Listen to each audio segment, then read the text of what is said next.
Guest in the news room में हमारी मेहमान हैं प्रिया झिंगन। बहुत बहुत स्वागत है मैम आपका।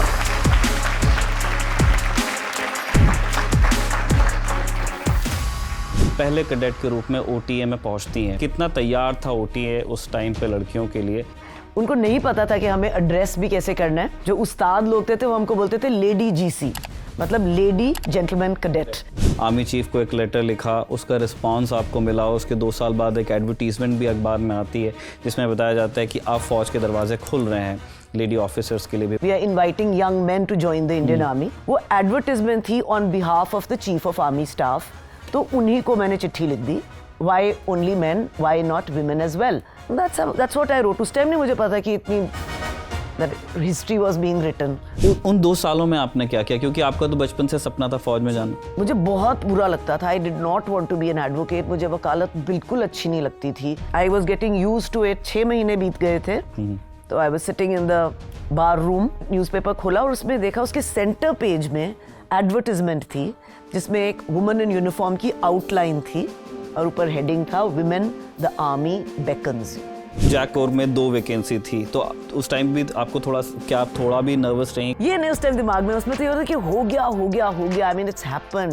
यू नो किसी का ड्रीम कम ट्रू। तो my sister was working very close when I showed it to her. I said, you know what she said to me? She said, aren't you excited to know who the second entry will B?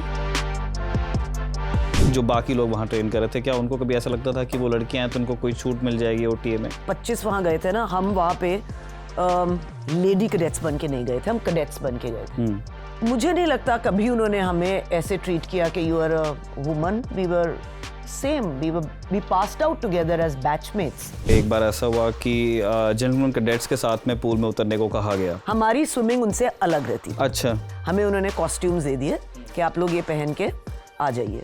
उसको पहन के मुझे तो बहुत uncomfortable लग रहा है। मैं तो अपना टाल ऊपर पहन लिया। Captain Bahl came inside and said, okay सावधान सावधान। उसमें टाल भी गिर गया नीचे, फिर सीधे भी खड़े रहे, हिले भी नहीं कोई। And said March. Lima Kong में तब आपकी पोस्टिंग थी, क्या हुआ था वहाँ पे जब एक जवान का कोर्ट मार्शल करना पड़ा था आपको?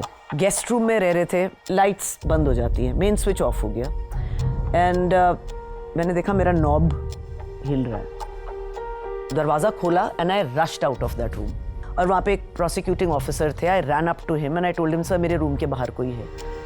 ही was not in uniform but A soldier. He was a soldier. बहुत महीने तक I was very traumatised. I am an officer, मेरे साथ भी ऐसा हो सकता है, अपना जवान ऐसे कर सकता है।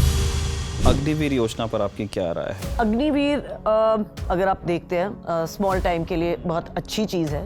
इनकी एक्सेप्टेबिलिटी के ऊपर मुझे थोड़ा सा वो रहता है कि how will people accept them knowing कि ये 4 साल बाद चले जाएंगे। जो लड़कियां आपको देख रही हैं अभी, आप उनसे क्या कहना चाहती हैं जिनका आप ही की तरह दिल है कि मुझे एक फौजी बनना है? तो अगर आपका दिल कहता है आपने फौज ज्वाइन करनी है, सिर्फ तभी फौज ज्वाइन करनी है। लाइक आई सेड, ये कोई प्रोफेशन नहीं है, ये कोई जॉब नहीं है। My favourite dialogue is that nothing should come between you and soldiering.